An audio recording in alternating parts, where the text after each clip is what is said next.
ఆధునిక సమాజంలో అంటరానితనాన్ని నిర్మూలించి సమాజ స్థాపన కోసం కృషి చేసిన మహనీయులు జ్యోతిరావు ఫులే అని కాకినాడ సిటీ మాజీ ఎమ్మెల్యే వనమాడి కొండబాబు కొనియాడారు. కాకినాడలో గల జిల్లా తెలుగుదేశం పార్టీ కార్యాలయంలో మహాత్మా జ్యోతిరావు ఫులే 197వ జయంతిని పురస్కరించుకొని ఏర్పాటు చేసిన కార్యక్రమంలో వనమాడి పాల్గొని జ్యోతిరావు ఫులే చిత్రపటానికి పూలమాలలు వేసి ఘన నివాళులర్పించారు.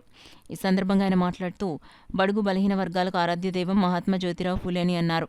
ఈ కార్యక్రమంలో పార్టీ నగర అధ్యక్షులు మల్లెపూడి వీరు, బీసీసీఎల్ నగర అధ్యక్షులు ఒమ్మి బాలాజీ, గదుల సాయిబాబా, ఏవిడి మెంటారావు, బంగారు సత్యనారాయణ, తుమ్మల రమేష్, ఎరిపిల్లి రాము, చోడుపిల్లి సతీష్, మల్లాడి గంగాధరం, ముగ్గురాజు, బొంతు సత్యనారాయణ ప్రసాద్, కసింకోట చంద్రశేఖర్, మల్లాడి లోవరాజు, బొడ్డురాజు, చీకట్ల బుచ్చి, మెరుగు రాజన్న తదితరులు పాల్గొన్నారు.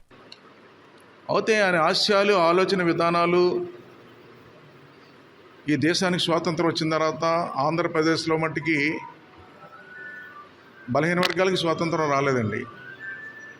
బలహీన వర్గాలకి స్వాతంత్రం ఎప్పుడు వచ్చిందంటే జ్యోతిరావు ఫులే గారి ఆశయాలు కానీ ఆలోచన విధానం కానీ ఎవరు నెరవేర్చలేకపోయారు. ఎవరు నెరవేర్చారంటే ఈ దేశానికి స్వాతంత్రం వచ్చిన ఆంధ్రప్రదేశ్లో మట్టికి బలహీన వర్గాలు స్వాతంత్రం రాలే. ఎప్పుడు వచ్చింది? 1982లో ఎన్టీ రామారావు పార్టీ పెట్టి ముఖ్యమంత్రి అయిన తర్వాతే బలహీన వర్గాలకి స్వాతంత్రం వచ్చింది ఆంధ్రప్రదేశ్లో సందర్భంగా తెలియజేస్తున్నా. అదేవిధంగా జ్యోతిరావు ఫులే ఆశయాలు కూడా నెరవేర్చిన వ్యక్తి. ఆ విధంగా జ్యోతిరావు ఫులే గారిని గుర్తు చేసుకుంటూ ఉంటాం. ఈ రోజున ఆయన ఆశయాలు నెరవేరుస్తూ ఉంటాం తెలుగుదేశం పార్టీ. కానీ జగన్మోహన్ రెడ్డి ఉన్నాడండి, జ్యోతిరావు ఫులే గారి వర్ధంతి కార్యక్రమం కానీ జయంతి కార్యక్రమం కానీ ఎప్పుడు జరిపినట్టు చూడలేదండి ఆంధ్రప్రదేశ్లో. మేమండి ఎంతో ఘనంగా ఏర్పాటు చేసి ఆయన పుట్టినరోజులు, అదే సమయంలో బీసీ కార్పొరేషన్ ద్వారా పేదవాళ్ళందరూ కూడా సహాయం చేసిన సందర్భాలు ఎన్నో ఉన్నాయి. మీ మీడియాలో ఉంటాయి చూడండి. బాబాసాహెబ్ అంబేద్కర్ జయంతి కార్యక్రమం కూడా చేయట్లేదండి. బాబు జగజ్జనరావు జయంతి కార్యక్రమం చేయట్లేదండి. గాంధీ జయంతి చేయట్లేదండి. ఆంధ్రప్రదేశ్ అభివృద్ధి కుంటుపడిపోయింది, ప్రజల ఆశయాలను నెరవేర్చలేదు.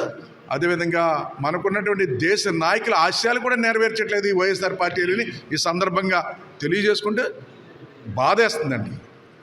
ఏమండి, భావితరాలు భవిష్యత్తు కోసం, భావితరాల కోసం ఇలాంటి నాయకుల్ని చెప్పుకుంటూ ఉంటాం. ఆ హిస్టరీలు చెప్పుకుంటూ ఉంటాం.